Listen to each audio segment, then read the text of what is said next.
فرُحت، بس سبحان الله هو ربنا منزّلِك من بيتِك مخصوص، إمم، إمم. حتى لو أنتِ ما بتروحيش حاجة، لو جه ميعاد نصيبِك طبعًا، الحمد والله لله. هينزّلِك لأي سبب إمم، إمم، عشان تقابلي الإنسان. إمم، فإحنا اتقابلنا هناك في الevent ده، إمم،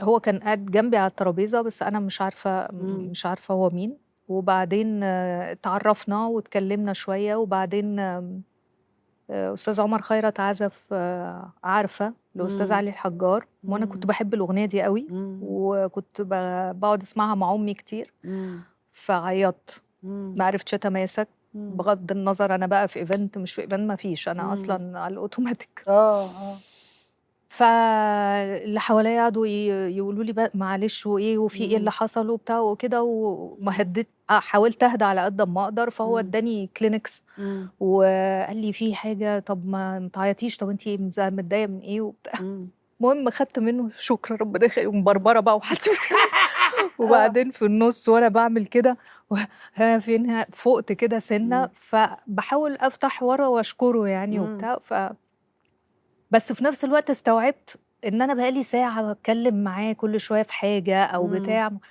فوأنا ماسكة الكيس قُلت له: "هو أنت مين؟" فقال لي: لأ، لأ، "أنا لأ. اسمي أحمد." قُلت إمم. له: "آه، بتشتغلي إيه؟" آه. فقال "بتعمل إيه معانا هنا؟" عاملة زي شخصية مفتاح وقلبي ميار آه، أوي، آه. فقال لي: "دكتور."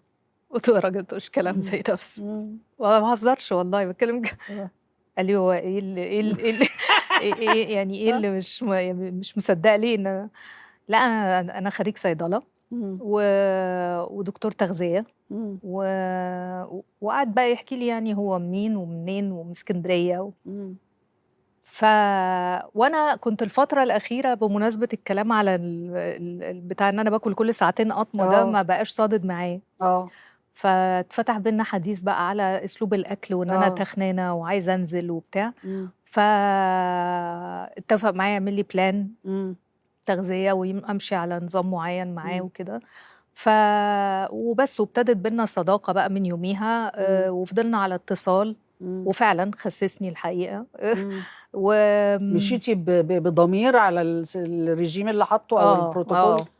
آه، هو شاطر بصراحة في شُغلته جدًا، إمم، بس مع الوقت ابتدت تبقى مش بس إن هو دكتور التغذية بتاعِك، يعني ابتدى يبقى بنكلم بعض كتير أوي إمم، وبارتاح في الكلام معاه أوي، إمم، وسبحان الله هُم 4 شهور أصدقاء، وآخر شهرين تحوّلت فجأة إمم، واتكلمنا في ارتباط واتجوزنا فجأة.